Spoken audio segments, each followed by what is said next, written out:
गुरु भक्ति योग। ब्रह्म विषय ज्ञान अति सूक्ष्म है। शंकाएं पैदा होती हैं और उनको दूर करने के लिए एवं मार्ग दिखाने के लिए ब्रह्म ज्ञानी आध्यात्मिक गुरु की आवश्यकता रहती है। सत्य के सच्चे खोजी को सहायभूत होने के लिए गुरु अत्यंत महत्वपूर्ण भूमिका निभाते हैं। आध्यात्मिक गुरु साधक को अपनी प्रेमपूर्ण एवं विवेकपूर्ण निगरानी में रखते हैं तथा आध्यात्मिक विकास के विभिन्न स्तरों में से उसे आगे बढ़ाते हैं। सच्चे सद्गुरु सदैव शिष्य के अज्ञान का नाश करने तथा उसे उपनिषदों का ज्ञान देने में संलग्न रहते हैं। वेद भी ज्ञान मार्ग के पथ प्रदर्शक गुरु की प्रशस्ति गाना चूकते नहीं है। साधक कितना भी बुद्धिमान हो, फिर भी गुरु अथवा आध्यात्मिक आचार्य के सहाय के बिना वेदों की गहनता प्राप्त करना या उनका अभ्यास करना उसके लिए संभव नहीं है। गुरु अपने शिष्य की दैवी शक्तियों को जागृत करते हैं। प्रथम तो अपने गुरु को, आध्यात्मिक आचार्य को खोज लो, जो आपको अनंत तत्व अथवा शाश्वत चेतन प्रवाह के साथ एकत्व साधन में सहायक कर सके। आध्यात्म मार्ग में सलामती पूर्वक दृढ़ता से आगे बढ़ने के लिए अपने गुरु के द्वारा ही शिष्य को सूचनाएं मिल सकती है। अपने गुरु की इच्छा के शरण हो जाओ, उनको आत्मसमर्पण करो, तभी आपका उद्धार होगा। ईश्वर ही गुरु के रूप में दिखते हैं। सच्चे गुरु एवं सच्चे साधक बहुत कम होते हैं। गुरु अपने शिष्य को अपने जैसा बनाते हैं, अतः वे पारस से भी महान हैं। संसार सागर को पार करने के लिए गुरु जैसी कोई नौका नहीं है। संत रज्जब जी कहते हैं कि इस संपूर्ण संसार में जितने भी प्राणी पुण्य कर्म करते हैं, वे सभी संतों का ज्ञान उपदेश सुन के ही करते हैं। अतः संसार में जो कुछ भी अच्छापन है, वह सब संतों का ही उपकार है। स्थूल और सूक्ष्म शरीर से परे अपने निज स्वरूप घर को प्राप्त करने का विचार गुरु बिना नहीं मिलता।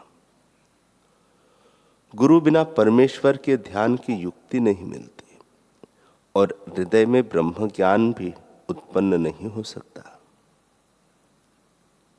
जैसे पथिक पंथ बिना किसी भी देश को नहीं जा सकता, वैसे ही साधक ब्रह्म ज्ञान बिना संसार दशा रूप देश से ब्रह्म स्थिति रूप प्रदेश में नहीं जा सकता। संपूर्ण लोकों में घूमकर देखा है तथा तीनों भुवनों को विचार द्वारा भी देखा है। उनमें साधक के ब्रह्म आत्म विषयक संशय को नष्ट कर सके, ऐसा सद्गुरु के बिना कोई नहीं है।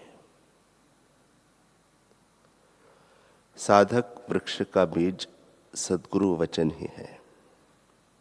उसे साधक निज अंतःकरण रूपी पृथ्वी में बोए, वह विचार जल से सींचे तथा कुविचार पशुओं से बचाने रूप यत्न द्वारा सुरक्षित रखे, तो उससे मनोवांछित यानी परम पद की प्राप्ति रूप फल प्राप्त होता है।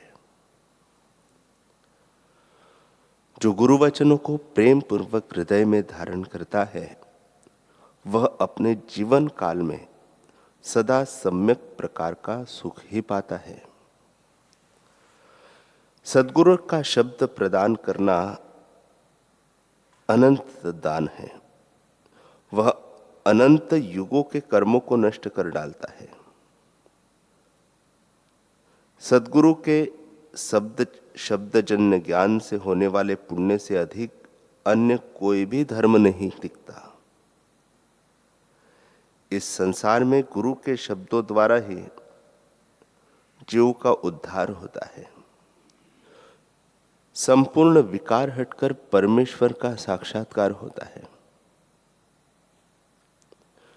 जैसे सूर्य ओलों को गलाकर जल में मिला देता है, ओले होकर भी जल अपने जल रूप को नहीं त्याग सकता, वैसे ही सद्गुरु जीवात्मा के अज्ञान को नष्ट करके ब्रह्म से मिला देते हैं।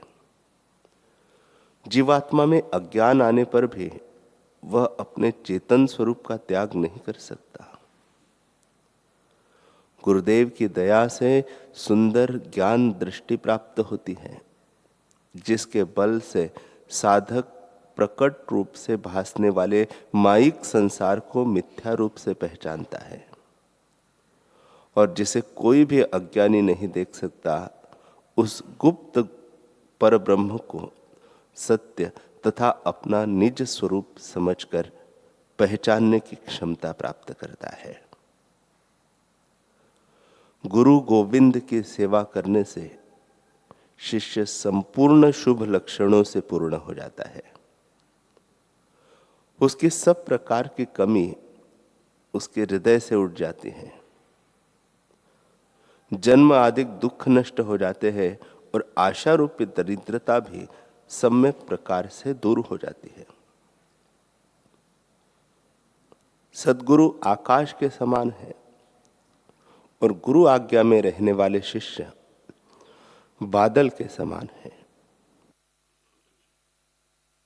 नभ स्थित बादलों में जैसे अपार जल होता है, वैसे ही गुरु आज्ञा में रहने वाले शिष्य में अपार ज्ञान होता है। उन्हें कुछ भी कमी नहीं रहती। जिस प्रकार वन पंक्ति के पुष्पों में शहद छिपा रहता है, वैसे ही शरीर अध्यास में मन रहता है। जैसे शहद को मधु मक्षिका निकाल लाती है, वैसे ही गुरु मन को निकाल लाते हैं। वह जो मन की छिपी हुई स्थिति है, उसमें भी मन को गुरु निकाल लाते हैं। अतः मैं गुरुदेव की बलिहारी जाता हूं। ईश्वर ने जीव को उत्पन्न किया, किंतु शरीर के राग में बांध दिया। इससे वह दुखी ही रहा। फिर गुरुदेव ने ज्ञान उपदेश द्वारा राग के मूल कारण अज्ञान को नष्ट करके राग बंधन से मुक्त किया और पर ब्रह्म से मिलाया। अतः इस संसार में गुरु के समान जीव का सच्चा हितैषी कोई नहीं है।